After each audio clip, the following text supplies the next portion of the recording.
Hey everyone, Arwan from GamesMiffin here. It has been a while since we had a proper update on the channel about some of the changes that were implemented into the game. First of all, I want to make clear that the game is very much still in early access and things can shift and change a lot. But with that note, we can all expect some pretty interesting, very much requested changes and features to come with our next updates. It has been pretty crazy seeing how far the game has come, and I think we are all excited to see what else this game has got to offer to us. This time around, we had a big update. In fact, it is the game's first year anniversary, and today I wanted to focus more on the runes, because this change was huge, both to us and for the player base. On the screen right now, we can look at a brief comparison of both the old and the new runes tab.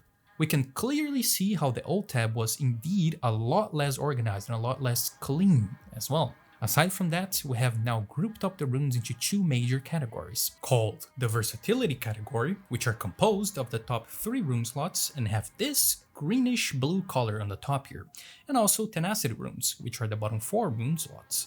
The cool thing about this is that versatility runes do not cost any runic power anymore for you to equip them. And these runes are stuff like skill inclination, skill mastery and affinity, gambler, reroll mastery, and so on and so forth.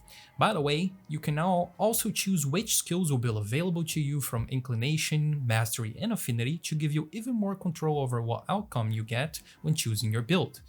While the tenacity runes are in its majority things that affect player damage more directly. For example, the amount of runic power you have to spend has not changed though, so keep that in mind. All of these changes were mainly derived from player feedback, so if you'd like to also contribute with your feedback and help the game improve, please consider joining our Discord server, our Steam forums, or our Twitter. All of those will be in the description of the video. Aside from all of these changes, we have now added up presets to our runes, 5 presets to be exact, so we can store all of your cool rune build ideas for later use as well.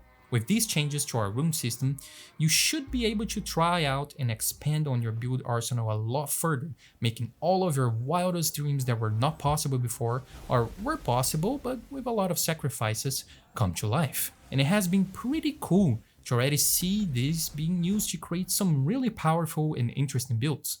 One of them is this one, which is using 3 mastery runes: Thrust to get access to Shield Wall, Ice to get access to Glacial Affinity, and Swing to get Scent of Blood. For the tenacity slots, we're taking Multicast Mastery, Critical Mastery, Lord's Bane, and Divine Legacy. For our character, we're picking the Paladin, and we are mainly going to focus on the Overlord cycles to make most out of our Lord Bane's rune. This build is extremely fun, tanky, and strong enough to run 48 curse-enabled Overlord cycles with ease, taking Light Beam, Exorcism, Scent of Blood, Shield Wall, Glacial Affinity, and Heroic Strike as its skills. And of course, this is just one of possibly millions of possibilities for you to explore and have some fun with. Well, this was it for today's video. As always, we appreciate all the support, the constructive feedback, and the awesome community that we have built, and hopefully you will all like what is yet to come. Thank you so much, and to the next one, survivors.